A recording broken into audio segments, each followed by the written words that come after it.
Welcome back to Mount Bur-Omisace, where there is no war and nothing disastrous will ever happen at all. Let's proceed. Oh, this is the music here. This song is used as like a as an event theme in a lot of places.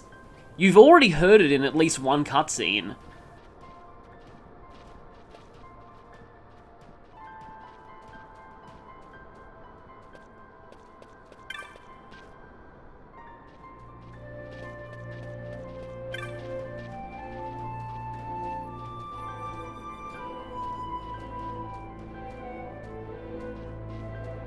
Yeah, he brings up an interesting point.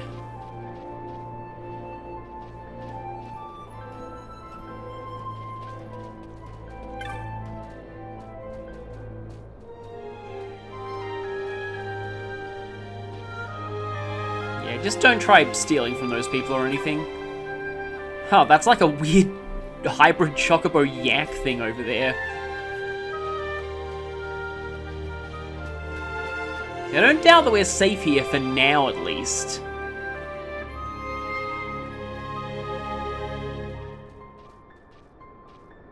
And again, more people bringing up good points. I like this sort of outcropping here with people sheltering underneath it.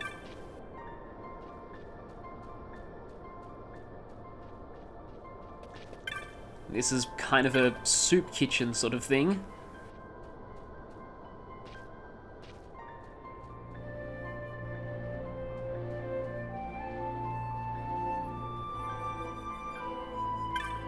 Yeah, he does look a bit older than the others here.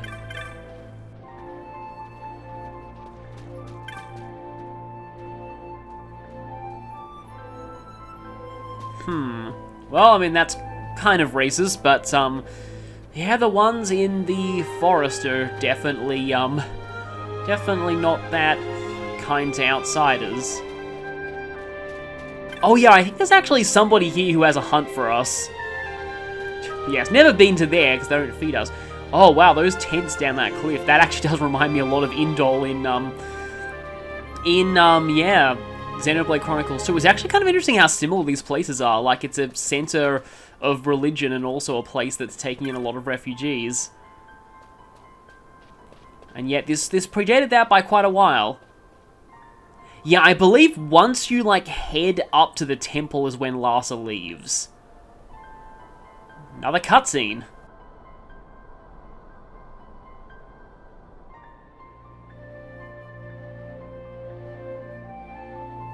And now this place is actually reminding me of somewhere, I forget the name of the place, but it's like a city built into cliffs from Tales of Exilia. Don't know why, I'm just getting a similar vibe. But I have forgotten the name of that place. Actually neither. Well, I mean, we're technically on a kind of pilgrimage.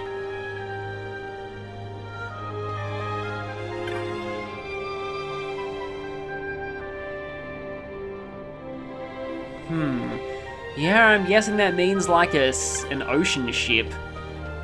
And I think, yeah, that's another Namu. Here's a closer look at their faces. Yeah, no create food or water spells in this universe, I guess.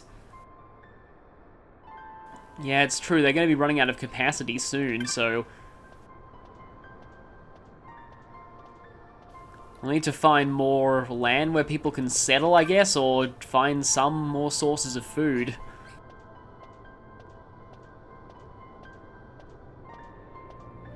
Interesting.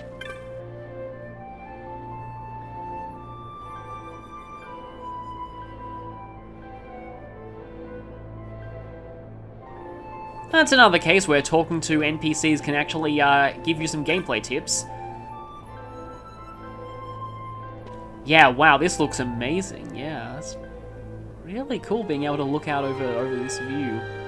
Oh yeah, and there are those islands there. Though, not to disappoint you, I don't think we ever get to go to any of the floating islands, unless you count Bujerba.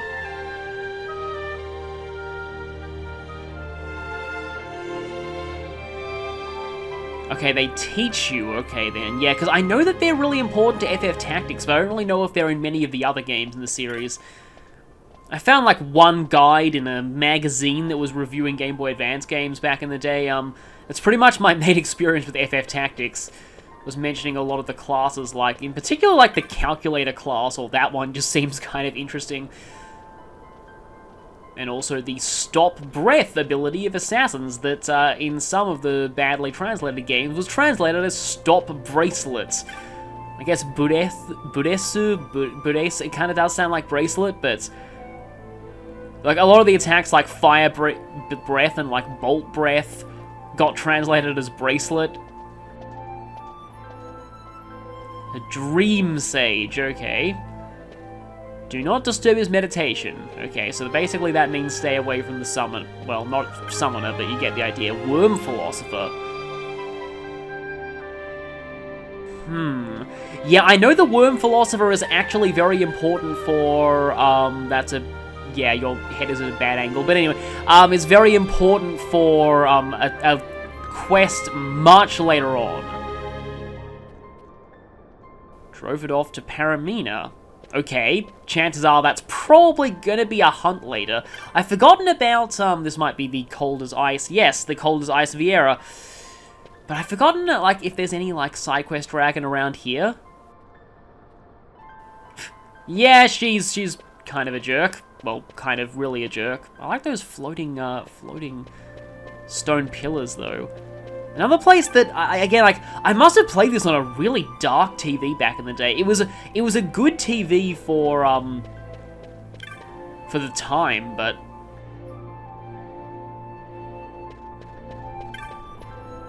definitely getting to see a lot more of a brighter view of the areas now. So is this where we lose Larsa? No, we've clearly still got him. Ah, look, the two identical Namu acolytes. Ah, that means that, yes, he's kind of a seer. Ah, these look like incense. That's interesting. And then there's a statue back there. Yeah, this is very Buddhist looking, this place. Sort of lotus pollens on the sides.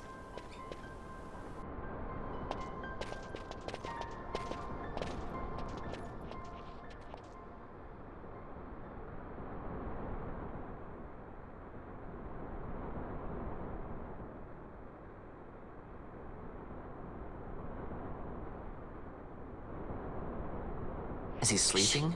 No, my child. Whoa. I do not sleep. I dream. For reality and illusion are a duality. Two parts of a whole. Only the mirror of dreams reflects what is true. Anastasis, your grace. I am Lay Ashelia. down your words. Ashelia, daughter of Ramanas, I have dreamt your dream. Who better to carry on the Dalmascan line than she who bears the Dawn Shard? Your dream of a kingdom restored is known to me. Grand Kiltias, then give us your blessing. Grant the Lady Ash her I accession do not to the... suppose this is something you might reconsider. My little Emperor-in-Waiting, you called and I have come. This is the man I wanted you to meet. Believe it or not, he is a member of the noble house Margrace, rulers of the Rosarian Empire. I am but one of very, very many. Try as I might, I could not stop this war alone. Thus, I came seeking Larsa's assistance.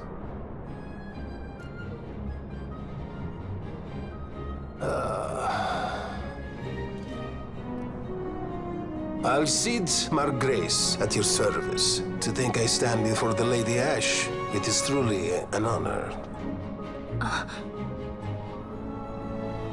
I see it is true after all. Stunning is Dalmasca's desert bloom.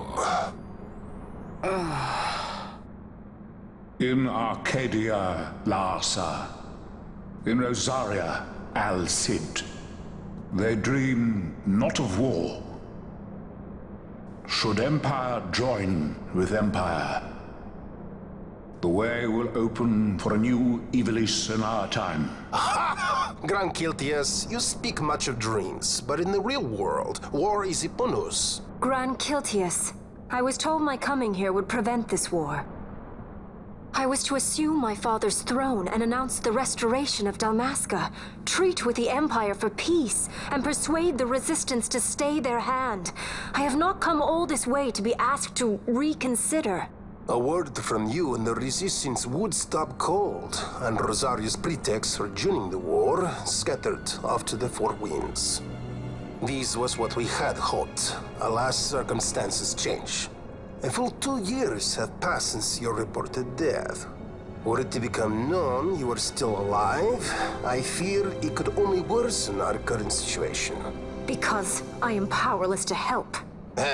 Nay, in fact it has little to do with you. Then what? If Lady Ash were to extend her hand in friendship, perhaps I could then persuade the Emperor. His Excellency will solve things peacefully. The Emperor Gramis is no more. His life was taken. Father. Well, I knew he was gonna die eventually, but I just wasn't sure when. What possible cause could we have to lay hand on our Emperor? A deception and an outrage! The Senate will not stand for this! A viper amongst our With senators? Chairman Gregoroth as its head. With what dignity remained him, he confessed to the poisoning and passed his own A sentence. viper with many tails. Much of the Senate is culpable. We had no choice but to strip the Senate of authority and assign powers of autocracy to myself until such time as order... Spare me your lies! I see the serpent coiled here before me! Trace, you speak too freely. Zargabath! Do not tell me you join in this mama's farce! With Rosaria poised to invade at any moment, our leader must have a free hand.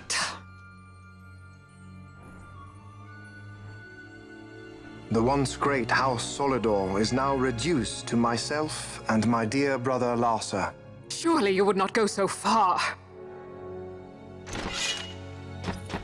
Reign Solidor! As Judge Magister and upholder of the law, I hereby place you under arrest. You misunderstand. Vane did not make himself autocrat. It was the very Ministry of Law which you serve. Do you see it now, Drace? When you bared your sword at His Excellency, you bared your sword at the law.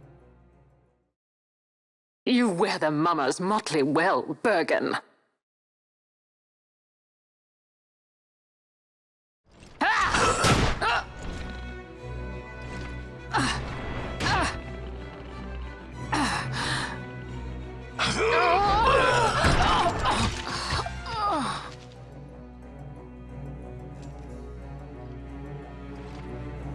Such strength.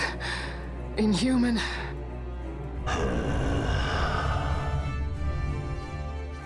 Zargabath, take the Alexander. You will accompany Bergen and bring Larsa back to me. Sire. Your Excellency, Lord Larsa was placed under my charge. Oh? Perhaps you mistook your orders then. I can see no other explanation for why you were reporting and conjecturing on my doings to my late father. Your Excellency. A hound begging for scraps at the Emperor's table. Would you serve another master, hound? You may fulfill your duty as Judge Magister before us all.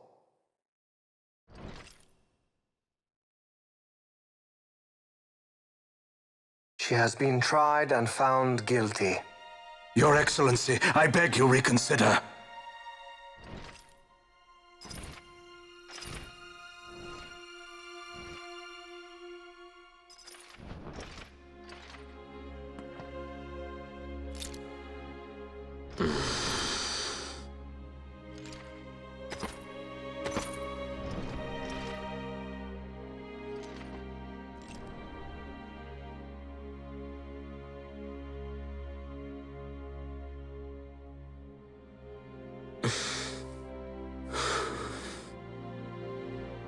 Do it.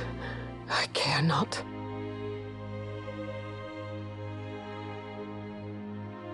Live, Gabrantha. Protect the young lord. Protect Larsa.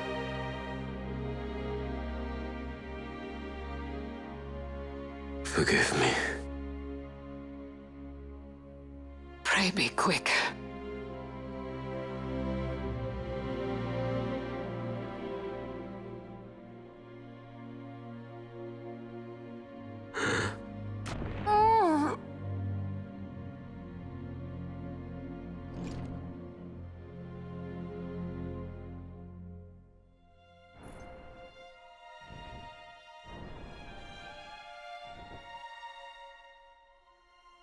And so House Solidor lives on.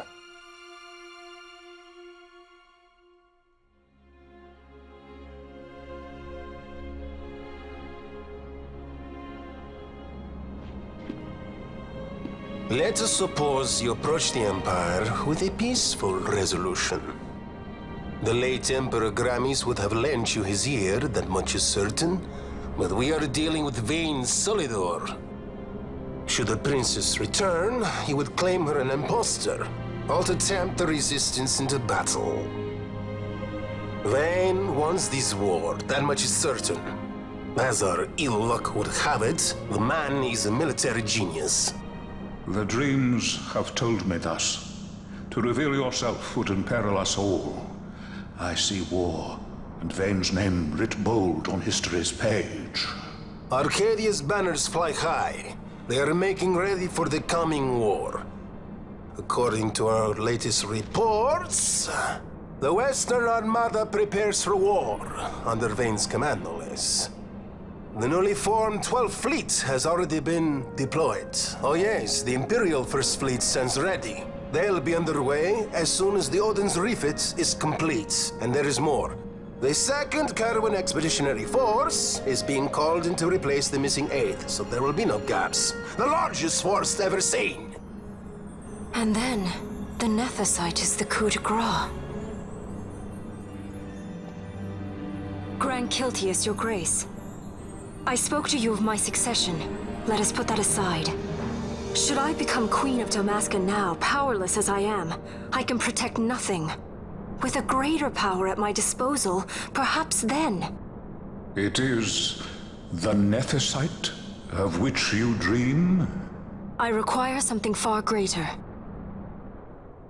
To wield power against power. Truly, the words of a Hume child. I am descended from the Dynast King himself. Indeed. Then you have but one choice. Seek you the other power Wraithwall left. Does such a thing exist? Journey across the Paramana Rift to the still shrine of Miriam. There rests the gift he entrusted to the Grand Kiltius of his time. Seek it out. The Sword of Kings can cut through Nethicite. Why he would entrust the power to destroy Nethicite, the instrument of his greatness, to another and not to his own progeny, I cannot say. Awaken Shelia Benagan and take up your sword, or your dream will remain but a dream.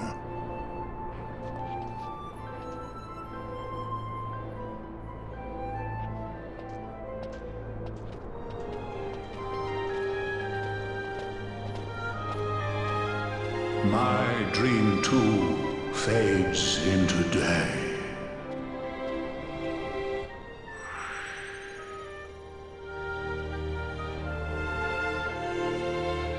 Oh boy, a lot to unpack there. So I knew that plot stuff would happen once we reached Anastasis, but didn't expect so I knew that Judge Drace died before we got a chance to, well, not even fight her. She seemed to be pretty firmly on our side, but I didn't realize it came so soon. And like that scene, wow. I just must say, like, I don't think I'd ever seen like another game really show that hesitation in someone's face as they're about to actually kill someone. It was actually kind of chilling watching like watching Gabranth there. That was really, like that emotion. I can't believe I played this when I was younger, and I just completely forgot about that. Something else that must have gone over my head. Also, Alcid. So yeah, this is the enemy and ally that Larsa was talking about. And so this guy, like, I had forgotten about him, but the moment that he stepped into the screen, I remembered him. His appearance is pretty distinctive. The messy hair, the glasses. I'm not really sure, like, whether the accent is supposed to be Spanish or Italian. I'm guessing Spanish? I looked up his voice actor, and he's voiced by David Russner, who was Brother in Final Fantasy X. I don't know if he's actually, like, of the ethnicity that he's playing or not, but, yeah, we've already been to the Still Shrine of Miriam, so getting there isn't going to take very long. But the main thing that I was actually interested in terms of the voice actors is I looked up Anastasis' voice because I thought that he sounded really, really, really interesting. Love that kind of just powerful tone to his voice. Like, that was great. And he's voiced by Dwight Schultz, which is a name that I actually do recognize. But the only stuff that looking up his behind the voice actors page that I've heard him in recently is Crash Team Racing Nitro Fuel. But I know he must have been in something that I'm really familiar with because I recognize his name. I definitely recognize his name. So, and also, yeah, like, I will say, one thing that I was actually liking about the plot so far is that very few stories actually try and resolve Empire Resistance conflicts peacefully. Like, try and get some kind of diplomacy or, like, armistice or peace talks, negotiations going. Whole bunch of random terms I'm throwing around there. And I honestly think that's a little underrated. Like, I actually really wish more games tried to do diplomacy. I think that when handled right, diplomacy and trying to resolve conflict through negotiation can be just as intense as violent conflict can be. It's just in terms of getting a system that makes it work for gameplay. It's quite hard to do that. I think I've said before, Ace Attorney, I think, does that quite well, and I think if you tried to do some diplomacy system in a game that used like an Ace Attorney style system, then maybe it could work. There are actually some, I think, Western RPGs where, like, I've heard there's even one where, like, you can actually convince the final boss to stand down simply by convincing them that even if they were to win, their army is in such a position that they just lose the territory they gained anyway, so there's really no point, and, like, the empire they've built for themselves would inevitably collapse. Again, so, and then, of course, this game goes, just as we're about to make peace with everyone and find a solution, then, obviously, an emperor who wants war is now on the throne, so now we're in a pretty standard Empire versus Resistance story. But I get why they do that. It's obviously more, you know, dramatic, and it's more fun to be part of a story where there's an actual war going on. So, yeah, makes sense. Oh, wow. My party feels, for a lack of a better word, so naked without Larsa. It just feels really, I don't know, kind of strange. I think I'll put Fran in for now, because I might want Ash to take the helm later on in this dungeon, because this is kind of her thing. I mean, we've already gone like 24 minutes or so into the recording, but I kind of want to keep going, just because, I don't really like having a part that's entirely cutscenes. And I'll equip the Storm Spear for now, because we'll probably be encountering things that are weak to electricity in there. Although I do get the feeling that we're actually more likely to encounter things that are weak to Holy, because from what I remember, this place is very, very undead infested. So I think I'll try and cover maybe a little bit of this dungeon, and then, because I do know what the boss of this place is. I remember that pretty clearly. A big statue like that makes me think of a Zelda. Oh, I know what this dungeon is now. Yeah, I do remember this dungeon. Okay, yeah, I know that. Can I even keep... Oh, well, you came forward, and you poisoned me. Wow, nice dark there, Fran. So, okay, after spending ages fighting, very strong... I'm going to switch to controlling Barsh here. After spending a while fighting very, very strong hunt monsters, this place is probably going to look like a joke by comparison, but I don't know. I'm kind of okay with that. We had some pretty tough fights. Don't really remember much about the music of this place. Okay, going down there leads to that. I'll probably find some kind of map around here. It was pointed out to me in comments that I did miss a map in the Henna Mines. I'll have to go back for that. Do I even want Fran using her MP on Darkra? I kind of feel like that at this point I should probably just set her to attacking things. Or maybe in that case I should just play as her, which will let me keep her gambits on, but I'll still be, you know, attacking. In fact, let me switch over her gambit from Darkra to, Fyra. Because I have the Burning Bow. So let me see how much, no, not Darkra. Didn't quite cancel that. That only did like 1,200-ish, which a little disappointing with the Burning Bow. Let me guess, this is the one way. Read the inscription. Nethersite Bearer, Embracer of the Dawn's Light, I summon you. Do we have to equip the Dawn Shard? Well, that's gonna kill my MP, so I'm gonna equip that on Balthier first.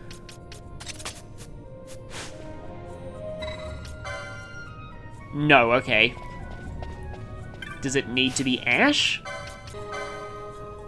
Okay, nope. And I'll give her the Storm Staff, just because, again, we might be encountering some ice-based enemies. And there is a mechanism up here that I'll check out. Yeah, it's only doing like about 1,000 or so. Maybe I'll unequip the Burning Bow and see if there's like a change. Go for the Elfin Bow. Which actually I think looks cooler. Okay, yeah, so it is a little bit less without the Burning Bow. So I know it's definitely boosting it, but not to a particularly major extent. In fact, like, I mean, they're gonna kill it before I get a chance to try this out, but do want to try and see if this thing's actually doing more than Fyra. Treaty Seeker, Relic Held, this pedestal embrace. Okay.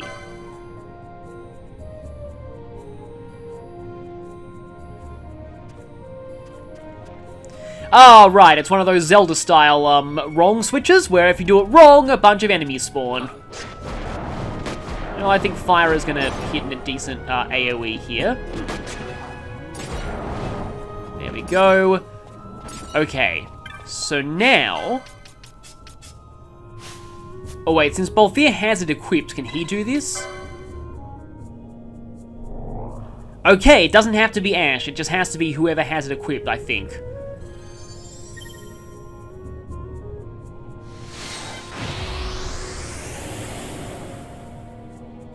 Okay, that's gonna whisk us off somewhere. Probably into a bunch of enemies without a chance to go back to a... Yep. Oh! Oh, that's cool. Okay, blind is actually nice to have on something. But I don't want to have that as, like, Ash's only, gambit right now.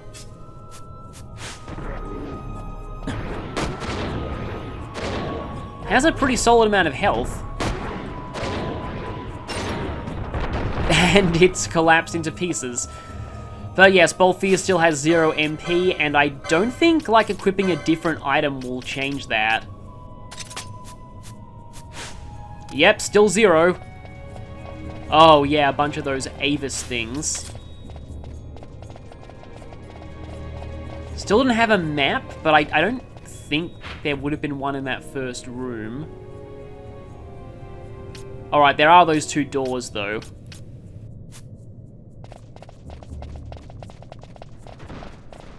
What are you weak to? Dragon Avis. Well, obviously we're gonna use Libra first. Oh, there they are, they've noticed us. 31? Weak to ice. Okay, so Blizzara might work here. Fran's probably not going to be doing as much. It's funny, Fran has Blizzara, but not like first tier Blizzard. Okay, either Fran had very low health, or these things are very strong.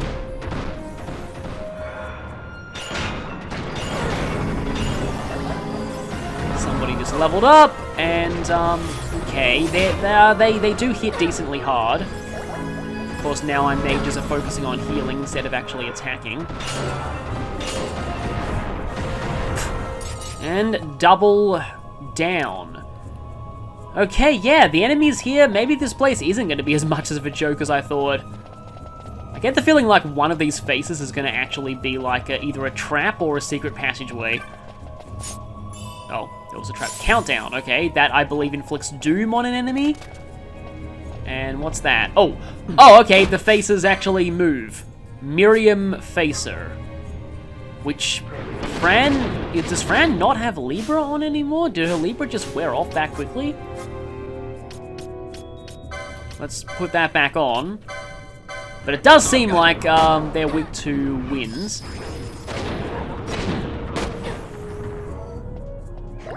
Yeah, I think at this point Balthia's gun is starting to get a little weak. I don't know if I have any, like, decent swords that I can give him at this point. I do have that ice brand. Swords 5. I got swords 3.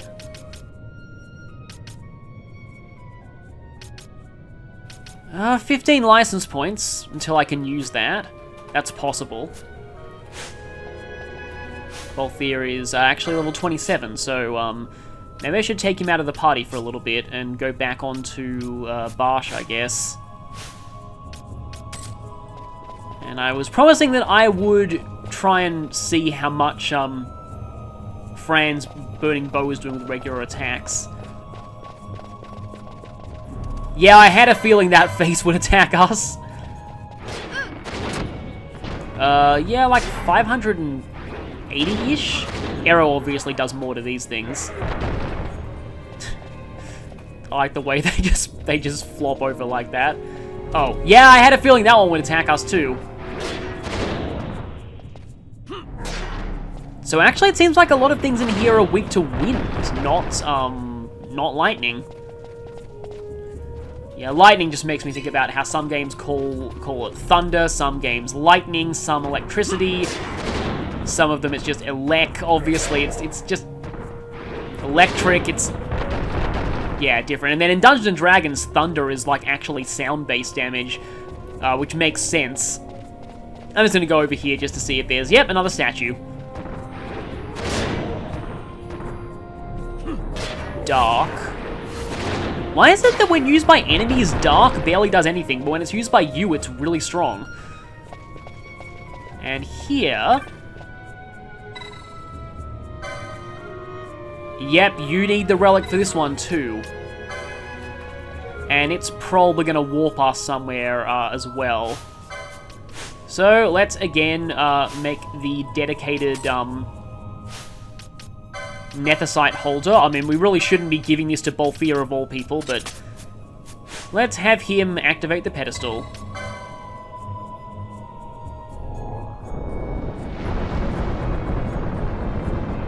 Oh, okay, yeah, I had a feeling there was going to be something up with those things. A hidden path is revealed. Although now I just realized that there were two pathways in the first room that I didn't actually get a chance to explore before we were whisked away by the teleporter, and I have a feeling they probably contain the map. This place is really not what I remember it being, though. I remember it being more full of, like, undead and stuff, but it's full of, like, living statues. Aha, these areas are not marked on the map. I mean, they're on the mini-map, but they're not on our, you know, actual, like, map. Why is there a green save crystal here? I don't know what a green save crystal does. Maybe it's, life crystal. Oh. I was waiting for this. So, this is a crystal bug. There are enemies that mimic save points in this game. You get warned of those by the Moogle in the, yeah, they don't seem to take much damage from physical at all. They seem to be very much magically aligned, and they can also heal, so in this case, let's just have pretty much an all-magical party for this one.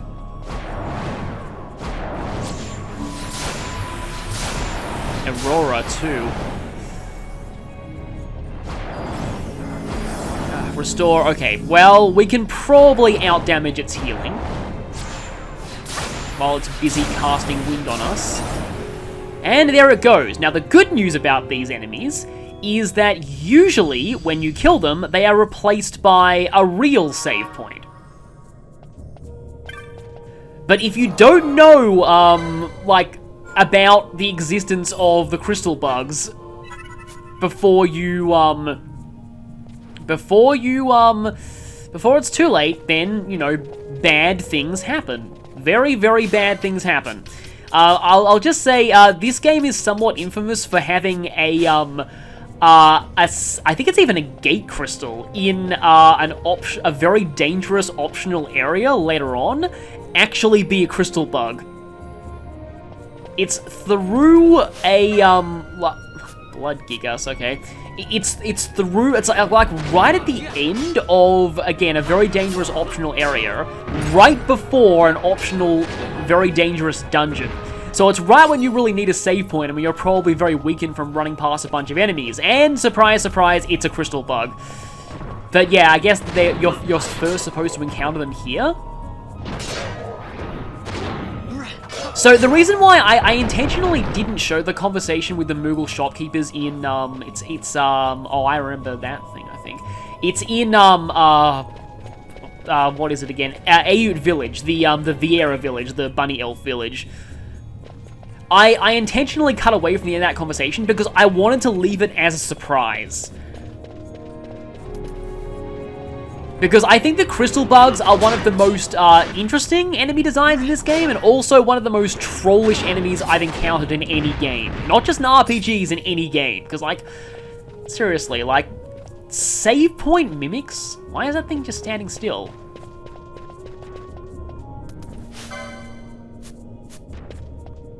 Nope, it's gone. Okay. That's interesting. And it's teleported, out of nowhere to ambush us. I kind of had a feeling. Yeah, the enemies here are no slouch. Something's readying Blast Wave.